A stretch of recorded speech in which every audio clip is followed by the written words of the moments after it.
యెహోవా దేవుడు సెలవిస్తున్న మాట, 40 రోజులకి పట్టణం నాశనం అయిపోతుంది. ఒక రోజంతా నడిచి చెప్పాడు, ఒకరోజు ప్రయాణం అంతా ఇదే మాటలు చెప్పాడు. రాత్రి సమయమందు హైదరాబాదు పట్టణమా, సికింద్రాబాదు పట్టణమా, లైవ్లో చూస్తున్న అమెరికా, లైవ్లో చూస్తున్న యూకే, లైవ్లో చూస్తున్న గల్ఫ్ కంట్రీస్లో ఉన్నవారులారా, దేవుడు ఒక లాస్ట్ వార్నింగ్ ఇస్తూ ఉన్నాడు. చివరి హెచ్చరిక చేస్తూ ఉన్నాడు. ఇదే మీకు ఆఖరి గడియ.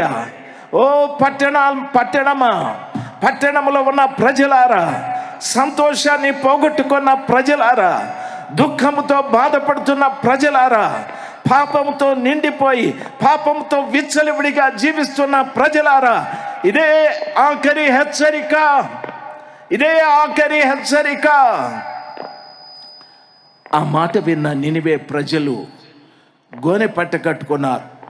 రెండో పర్యాయం వాళ్ళని హెచ్చరించలేదు. మొదటి హెచ్చరికకే గోనె పట్టలు కట్టుకున్నారు, బూడిద రాసుకున్నారు. నినివే పట్టణపు రాజు కూడా బూడిద రాసుకొని గోనె పట్టలు కట్టుకొని యెహోవా వైపు చూసి మొరపెట్టా, పట్టణమా, రాత్రి సమయమందు ఎన్నో సంవత్సరాల నుండి హెచ్చరిస్తూ ఉన్నాడు దేవుడు, మీలోకి రావాలని, మీ కుటుంబంలోకి రావాలని, మీకు సంతోషాన్ని కలుగు చేయాలని, మీకున్న ప్రతి విధమైన సమస్యని పరిష్కరించాలని. నినివే పట్టణంలాగా కనీసం ఈ రాత్రి మీరు మార్పు చెందితే నా దేవుడు చేయనుద్దేశించిన కీడును మాని, ఆ కృపగల దేవుడు మిమ్మల్ని ఆ కీడులో నుండి తప్పించటానికి ఇష్టపడుతున్న దేవుడు ఆయన.